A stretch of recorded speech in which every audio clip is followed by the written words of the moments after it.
자, 오늘 말씀은 이사야서 6장입니다. 6장 전체가 되겠는데 이 뒷부분 말씀만 읽도록 이렇게 하겠습니다.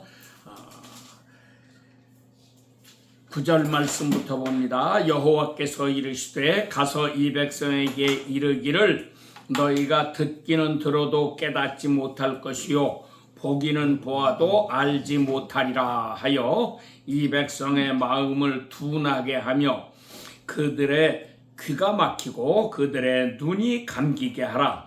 염려하건대 그들이 눈으로 보고 귀로 듣고 마음으로 깨닫고 다시 돌아와 고침을 받을까 하노라 하시기로 내가 이르되 주여 어느 때까지니까 하였더니 주께서 대답하시되 성읍들은 황폐하여 주민이 없으며 가옥들에는 사람이 없고 이 토지는 황폐하게 되며 여호와께서 사람들을 멀리 옮기셔서 이 땅 가운데에 황폐한 것이 많을 때까지니라. 그 중에 10분의 1이 아직 남을지라도 그것도 황폐하게 될 것이나 밤나무와 상수리 나무가 배임을 당하여도 그 그루터기는 남아있는 것 같이 거룩한 씨가 이 땅에 그루터기니라 하시더라.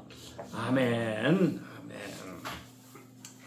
자, 오늘 말씀의 제목은 거룩한 그루터기입니다.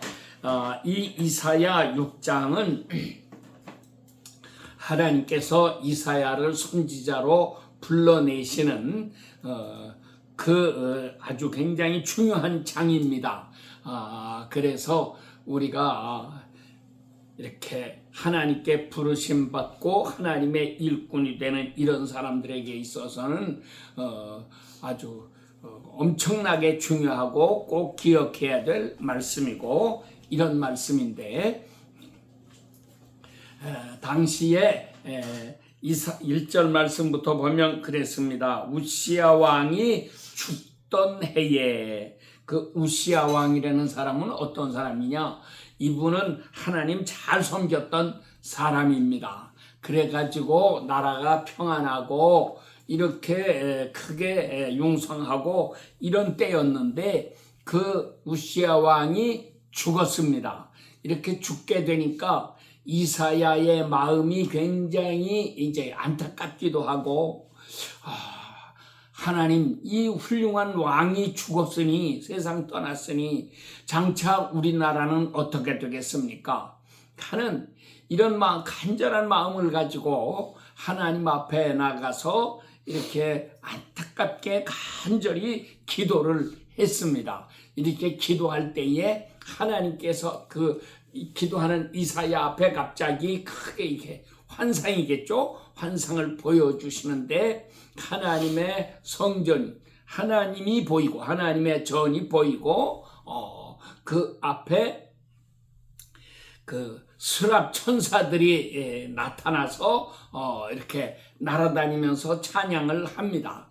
근데 스랍 천사들의 모습을 뭐라고 설명했는고 하니 날개가 6개가 달렸대요. 날개 6개 달린 이 스랍 천사들이 두 날개로는 이렇게 발을 가렸고 두 날개로는 얼굴을 가렸고 그리고 가운데 있는 두 날개로 날아다니면서 창화하여 하나님을 찬송하는데 뭐라고 찬송하느냐? 거룩하다 거룩하다 만군의 여호와여 하고 이렇게 찬송을 했다고 하는 것입니다. 이렇게 찬송을 하는데 가만히 그 찬송을 하는 그 영광스러운 모습을 보게 될 때에 이사야가 갑자기 크게 두려움을 느끼고 동시에 자기 죄가 생각나가지고 엄청난 충격을 받았어요. 그래서 화로다 나여 망하게 되었도다 나여 하면서 하나님이여 나는 이제까지는 내가 잘난 사람인 줄 알고 훌륭한 사람인 줄 알았는데 이제 하나님의 이 영광스러운 보좌 앞에 장면을 보니까 내가 이렇게 더럽고 추하고 악한 것이 깨달아졌습니다 하면서 하나님 앞에 이렇게 통곡하는 그런 마음으로 서 있는데 그때에 그 서랍 중에 하나가 그 숯불에서 빈 그 빨갛게 단 그 수철 하나 집어가지고 와서 이사야의 입에다 이렇게 대주면서 너의 죄악이 이제 다 사해졌다. 그러니까 낙심하지 마라 하고 이렇게 말씀을 하죠. 그런 놀라운 체험을 했습니다. 그런데 바로 이어서 하나님의 음성이 들립니다. 내가 누구를 보내며 누가 우리를 위하여 갈꼬. 하나님께서 누군가 사람을 보내셔야겠는데 하나님께서 보시니 보낼 만한 사람이 없다고 안타까워하시는 거죠. 예수님이 마태복음 9장 끝에 설명하세요. 추수할 것은 많은데 일꾼은 적으니 그러니까 어떡하라고 하십니까?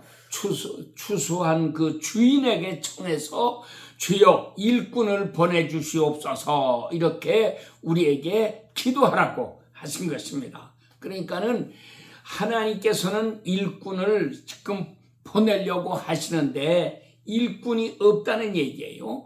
이것을 이사야에게 말씀을 하십니다. 오늘 우리가 예배 드리는 때처럼 이렇게 사람들이 많이 모인 속에서 혹시 이렇게 말씀하시면 우리가 듣고도 그거 나보고 하는 말씀 아니야. 저 옆에 아무개요. 저 김집사요. 박집사요 하고 다른 사람 가라고 그렇게 생각할 수도 있겠는데 이사야 한 사람 딱 놓고 하나님께서 내가 누구를 보내며 누가 우리를 위하여 갈꼬라고 말씀하시니까 이사야가 뭐라고 대답하겠습니까? 꼼짝없이 걸려든 거지. 그러니까 주여 내가 여기 있습니다. 나를 보내주시옵소서 이렇게 대답을 할 수밖에 없어요. 그건 우리라도 아마 다 그렇게 할 거예요. 하나님 나는 안 됩니다. 나는 못 갑니다. 아마 그런 사람은 기도하러 나오지도 않았을 거고 그런 사람은 하나님을 찾고 기도할 줄도 모르는 사람일 거고 그럴 거예요. 그래도 적어도 하나님을 찾고 하나님 앞에 기도하고 나라를 위해서 이렇게 걱정하면서 기도하고 이런 사람이라고 할 것 같으면 하나님의 음성이 들리면은 깜짝 놀라서 주여 나를 보내주시옵소서 이렇게 응답을 할 수가 있겠죠. 그래서 하나님이 오늘도 우리에게 이렇게 찾아오셔서 하나님 보좌 앞에 영광스러운 모습을 보여주십니다. 서랍 천사들이 몇 명이었는지는 몰라도 여하간 6날개를 가진 천사들이 이렇게 날아다니면서 거룩하다 거룩하다 만군의 여호와여 찬송을 하는 가운데 하나님께서 우리를 불러내시잖아요. 내가 사람을 보내야겠는데 누가 우리를 위하여 갈꼬 하시면 우리가 뭐라고 대답하겠어요? 하나님 나는 안 됩니다. 저 옆에 김 집사님이요. 저 박 집사님이요. 뭐 이렇게 얘기들 하겠어요? 우리가 다 그 하나님 앞에서 하나님 나같이 못나고 부족하고 죄 많은 놈이라도 하나님이 일꾼으로 쓰시겠다고 하시면 주여 나를 보내주시옵소서 이렇게 고백할 수밖에 없는 거죠. 자, 그런데 하나님께서 그 다음에 하시는 말씀이 더 기가 막힌 말씀을 하시는 거예요. 그래, 가라. 가서 전해라. 전하긴 전하는데 네가 가서 전해봐야 사람들이 듣지도 않고 보지도 않고 보아도 보지 못하고 들어도 듣지 못하고 마음으로 깨닫지도 못한다. 아니 하나님이 나를 보내시려면 그래야 될 거 아니에요? 가라. 네가 가서 전하면 저 사람들이 다 들을 것이다. 네가 가서 보여주면 다 잘 볼 것이고 잘 깨달을 것이고 너를 따를 것이다. 좀 이렇게 말씀을 하셔야지 내가 가서 일하는 보람이 있을 거 아니겠어요? 그런데 나를 가라고 보내놓고서 하시는 말씀이 가서 전해라. 전하지만 저 사람들이 보지도 못하고 듣지도 못하고 깨닫지도 못하게 될 것이다. 이렇게 말씀을 하신단 말이에요. 그러면서 더 놀라운 말씀은 저들이 볼까봐 두려워하고 들을까봐 두려워하고 깨달을까봐 두려워한다 하시는 거예요.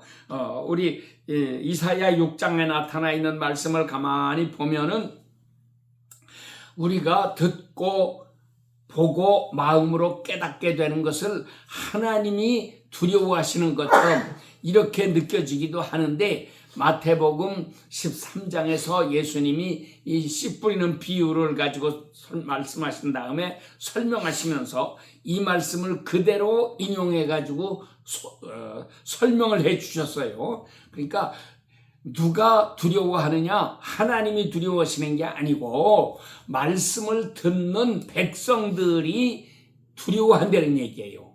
내가 보아서 알고 들어서 깨닫고 그리고 마음으로 깨닫게 될까봐 그래서 고침을 받을까봐 내가 두려워한다고 하는 것입니다.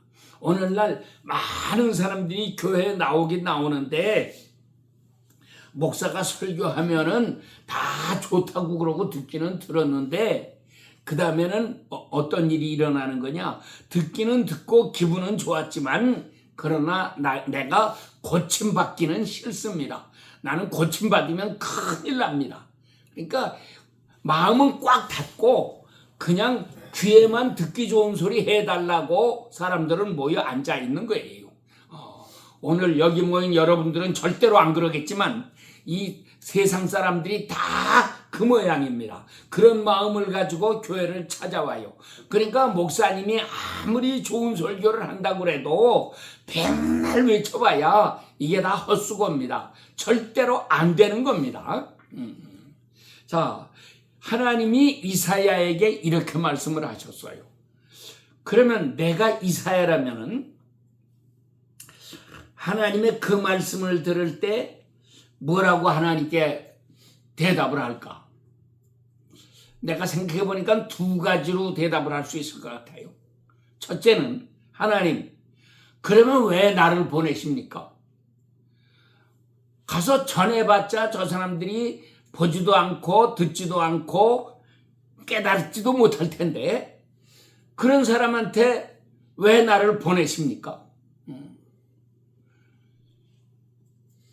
이게 첫째 질문. 둘째는 또 뭐가 있을까요?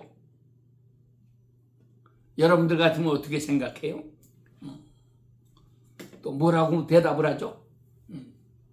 하나님, 그러면 어떻게 해야 합니까?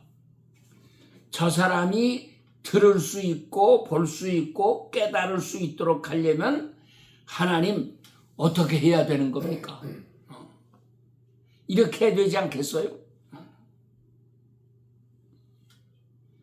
그런데 오늘 본문에 있는 이 말씀 보면 이사야는 엉뚱하게 물어봐요. 왜 나를 보내십니까? 어떻게 해야 저 사람들이 듣고 깨닫고 변화될 수 있습니까? 이렇게 묻지를 않고 어느 때까지입니까? 이게 무슨 뚱딴지 같은 소리예요. 어느 때까지입니까? 라니. 근데 하나님께서 대답하시죠? 그 말씀에는 대답을 하세요. 뭐라고 대답하십니까?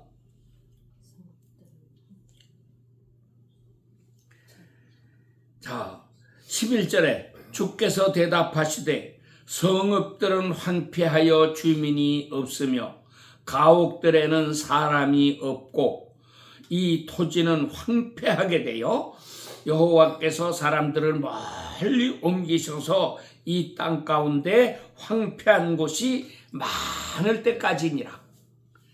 그 중에 10분의 1이 남아 있을지라도 그것도 황폐하게 될 것이다. 그런데 상수리나무나 밤나무를 베어내고 나더라도 그루터기는 남아있는 것 같이, 그렇다고 해서 나무가 다 없어진 것은 아니고 그루터기는 남아있지 않느냐? 이 그루터기가 거룩한 씨가 될 것이다. 참 이게 어려운 얘기야. 이게 대간절 무슨 말씀인지. 그래서 우리 목사님들이 하나님께 부르심을 받았습니다. 복음 전하라고. 그럴 때 하나님께서 우리에게 말씀을 주시기를, 네가 가서 복음을 전하면 아무리 강팍한 인간도 회개하고 돌아오게 될 것이다. 아무리 어리석은 인간이라도 네가 전하는 말씀을 들으면 지혜가 생겨가지고 똑똑한 사람이 되고 예수님을 잘 믿는 사람이 될 것이다. 뭐 이렇게 말씀을 하시면 얼마나 좋겠어요. 그런데 오히려 정반대예요. 말씀을 전하면 똑똑하다는 사람, 지혜롭다고 하는 사람, 많이 배웠다고 하는 사람도 마음이 강팍해져가지고 말씀을 받지 않는데요. 근데 실제로 구약 성경에서 보면 선지자들이 나가서 전할 때에 선지자들의 전하는 그 말씀을 백성들이 받아들였느냐? 천만의 말씀이에요. 우리가 선지자의 말씀을 받아들인 사람을 찾는다고 할 것 같으면 나단 선지자의 책망을 받고 회개했던 다윗 왕 같은 사람, 이런 사람의 경우나 찾아볼 수 있는 거지 일반적으로는 어림도 없는 얘기입니다. 미가야 선지자가 아합 왕에게 전할 때에 아합 왕 당신이 죽을 거다 하는 것을, 전쟁에 나가서 죽는다고 경고했어도 아합 왕은 그 말을 듣고서 화가 빨끔 나가지고요. 그리고 훌륭하다는 여호사밧 왕도 같이 거기에 있었는데 두 왕이 다 화가 이렇게 나가지고서 선지자를 감옥에 가두고 자기들 전쟁에 나갔어요. 그렇게 전쟁에 나갔다가 아합 왕이 그 예언한 말씀 그대로 전쟁에서 죽어버리지 않습니까? 하나님 말씀 들으면 자기들이 살 길이 생기는데 이 인간들이 고집을 부리고 하나님 말씀을 거역했다가 이렇게 멸망길로 빠져 들어가고 마는 것입니다.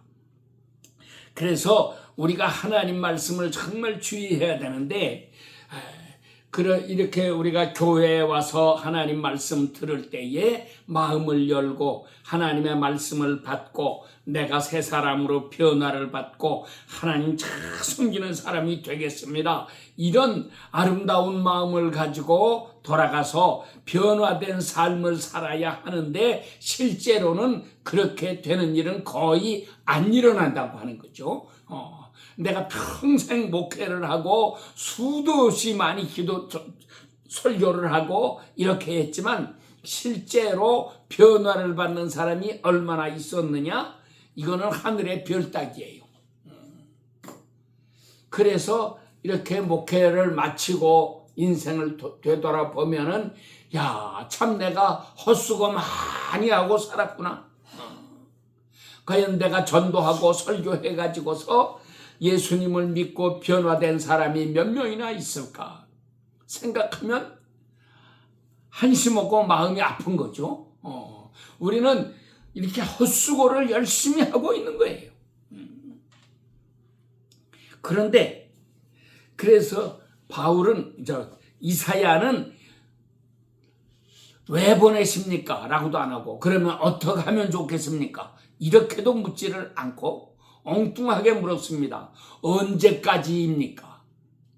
이게 이상한 말이에요. 그 세상에 우리 목사님들은 왜 나를 보내십니까? 그러면 어떻게 해야 좋습니까? 이렇게 하나님께 반문을 해요. 그러면서 목회하면서 실제로 그거를 생각해.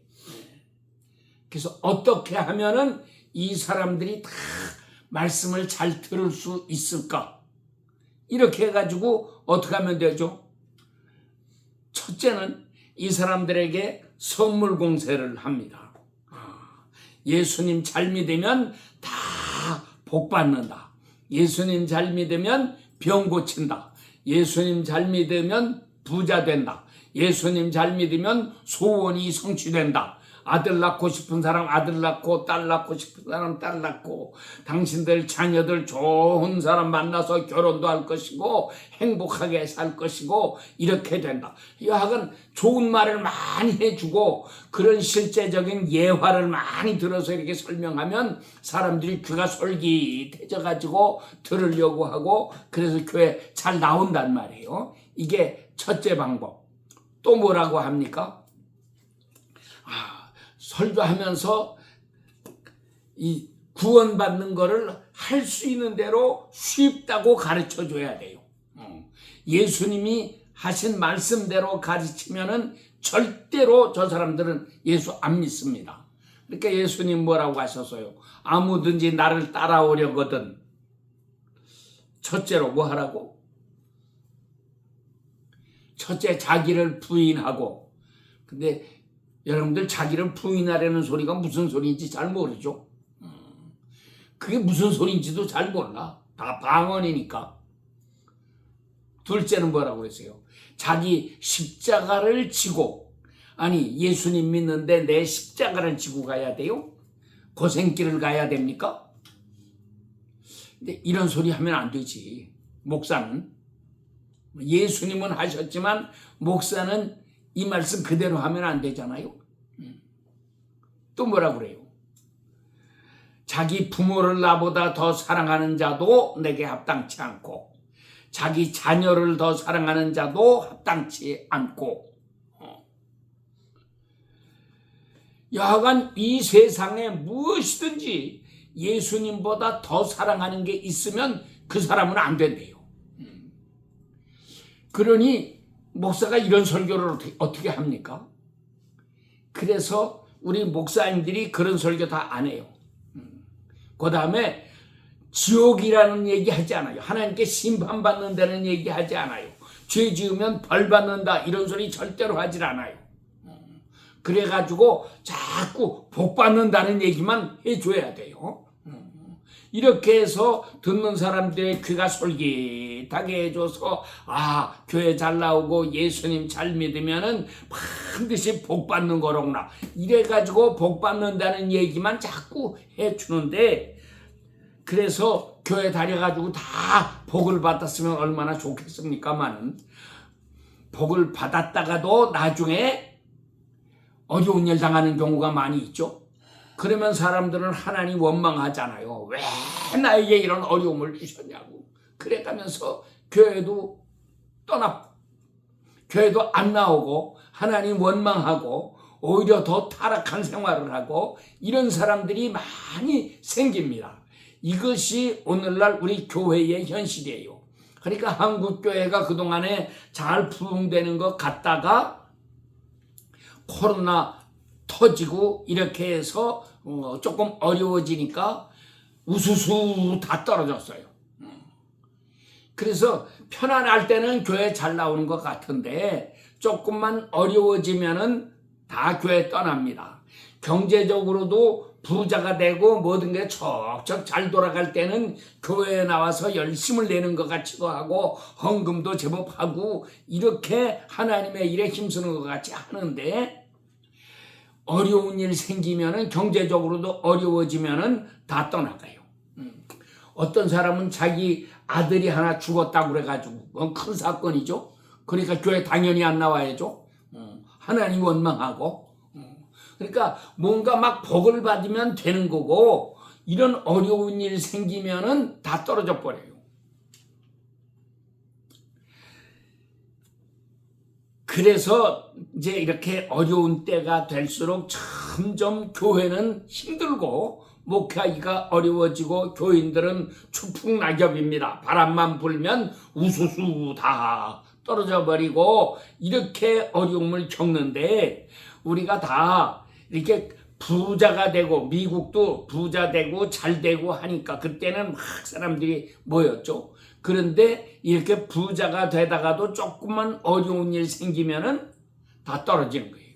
한국도 막 이렇게 부자 되고 잘 될 때에는 그런 대로 잘 됐어요. 한국 교회가 부흥된 것이 1960년대 우리 박정희 대통령의 그 치세 기간과 이렇게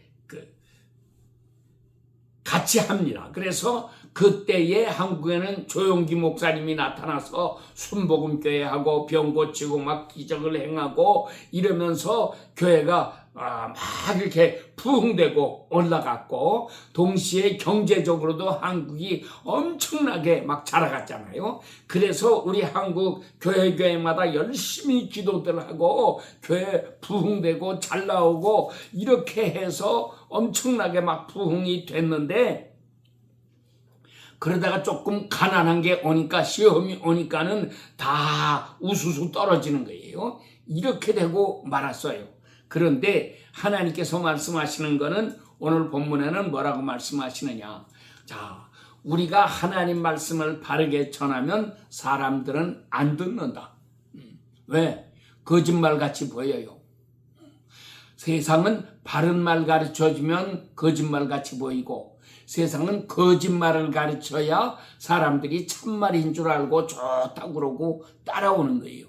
그래서 우리 목사님들이 어떻게 하느냐? 성경 말씀을 그대로 전해주면 따라올 사람들이 없어요. 그러니까 하나님 말씀을 대폭 디스카운트 해주는 거예요. 이렇게 해서 천국 가는 게 아니라 우리가 예수님을 믿기만 하면 다 복받고, 예수님만 믿으면 다 구원받고 우리는 다 천국 간다. 자꾸 이렇게 가르치는 거예요. 그 사람들은 그 말만 듣고 성경은 안 읽으니까 그 목사님들 가르치는 소리만 듣고 정말 그렇게 되는 줄 알고 이렇게 교회에 열심히 잘 나오고 그랬는데, 어려운 일 생기면 추풍낙엽이잖아요. 우수수 다 떨어져 버립니다. 자, 이렇게 세상이 지금 돌아가서 오늘날 우리 교회들이 정말 전 세계의 교회들이 큰 어려움을 겪고 있고 세상에 유혹이 많으니까, 그래서 사람들이 하나님 앞에 마음을 두지 못하고 전부 세상에 휩쓸려서 돌아가는 이런 세상인데, 하나님께서는 뭐라고 말씀하시느냐. 그래서 이사야가 물었잖아요. 언제까지입니까? 어떻게 해야 됩니까가 아닙니다. 언제까지 이런 일이 생길 겁니까? 그랬더니 하나님께서 말씀하시기를 세상이 황폐해지게 된다. 사람을 찾아보기도 어렵고 가난해지고 황폐해지고 질병이 창궐해지고 사람들이 다 떠나게 되고, 이 어려움이, 큰 어려움이 이 땅에 찾아오게 된다고 하는 거예요. 그때까지래요. 그게 되건들 무슨 소리예요? 그러니까는 이렇게 편안하고 안전할 때에는 사람들이 하나님 말씀을 받지 않는다는 얘기죠. 언제 하나님 말씀 받아요? 그래도 열심히 이사야가 해야 될 사명은 인간들에게 아첨하지 말고 하나님 말씀을 변개시키지 말고 하나님 말씀을 그대로 외치고 저 사람들에게 경고를 하고 심판을 경고하고 벌받는 거 경고하고 마지막 때 죽으면 지옥 간다는 거를 경고해주고, 이렇게 자꾸 경고해줘 가지고 저 사람들이 지금은 그 말씀이 듣기 싫어도 나중에 어느 때인가 되면 그 말씀이 깨달아지는 때가 온다는 얘기예요. 언제 깨달아집니까? 황폐해질 때에 깨달음이 온다는 거죠. 황폐해질 때. 그래서 우리 앞에는 이 세상이 지금 어떻게 되느냐. 지금도 저 이란의 전쟁이나 우크라이나 전쟁도 몇 년을 계속하고 있는데 저것도 끝날 기미도 보이지 아니하고. 자, 이란의 전쟁이 터졌고 그러면 그걸로 끝이냐? 아니에요. 세상은 계속 전쟁입니다.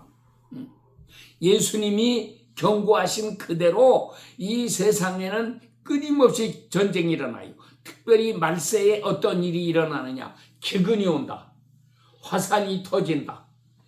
질병이 창궐해진다. 또 전쟁이 끊이지 않는다. 거기에 배도하는 일, 이 거짓 선지자가 창궐해가지고 거짓말을 가르친다. 그러니까 너희가 속지 마라. 지금이 이 마지막 때입니다.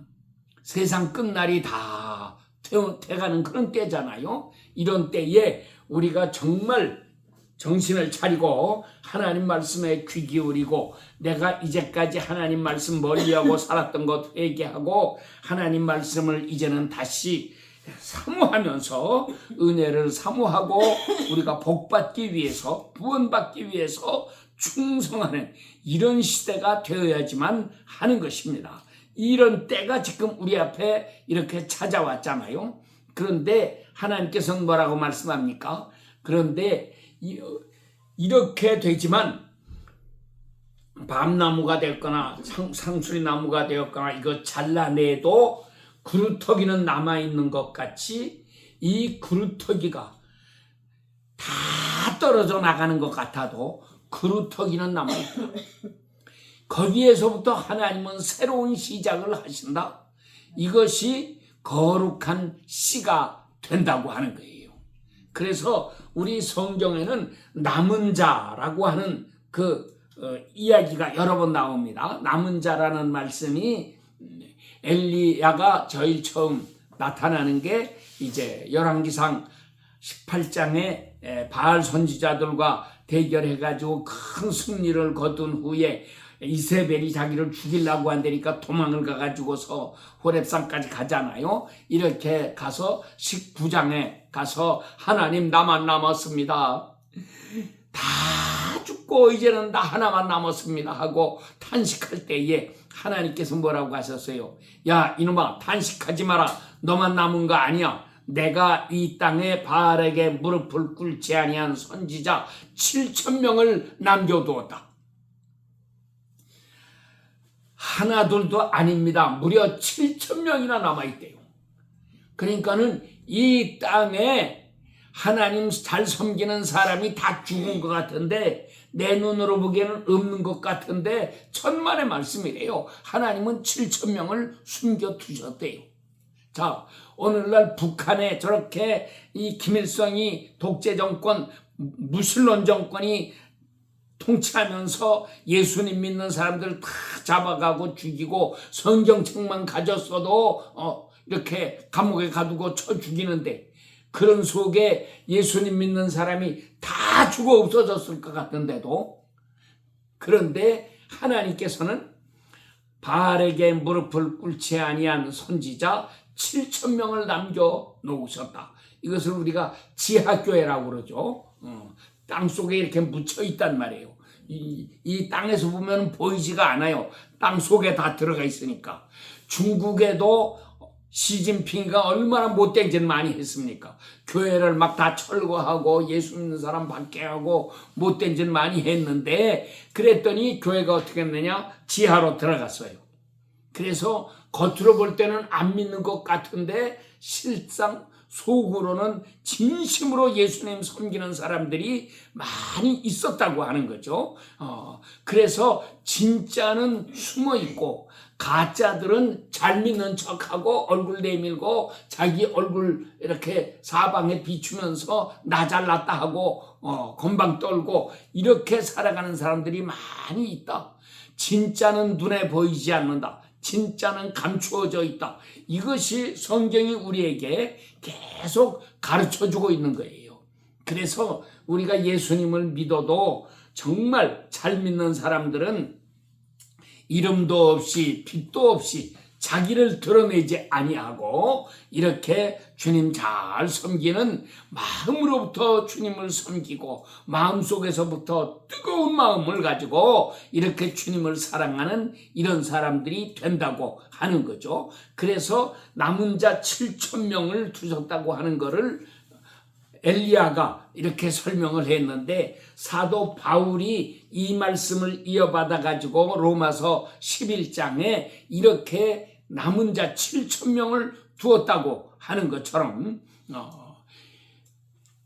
이 마지막 때에도 이스라엘에 이렇게 거룩한 그루터기가 있다. 남은 자들이 있다고 하는 거예요. 그 지금 유태인들 저 사람들이 예수님을 섬기지 않고 다 하나님 떠난 것 같아도 그러나 그들 속에 하나님이 거룩한 씨를 남겨두어서 이 사람들을 통해서 새 역사가 일어나게 된다고 하는 것입니다. 근데 이 약속은 유태인들에게만 하시는 게 아니고 오늘 우리들에게도 똑같이 주시는 말씀입니다. 그래서 우리가 이 세상 모든 유혹에 휩쓸려 다니는 자가 되지 아니하고 하나님 앞에 진실하게 기도하고 성경 말씀 뜨겁게 사랑하고 하나님 말씀 안에서 새롭게 변화를 받아 그래서 주님 앞에 기도하기에 힘쓰는 사람들이 돼야지 하겠습니다.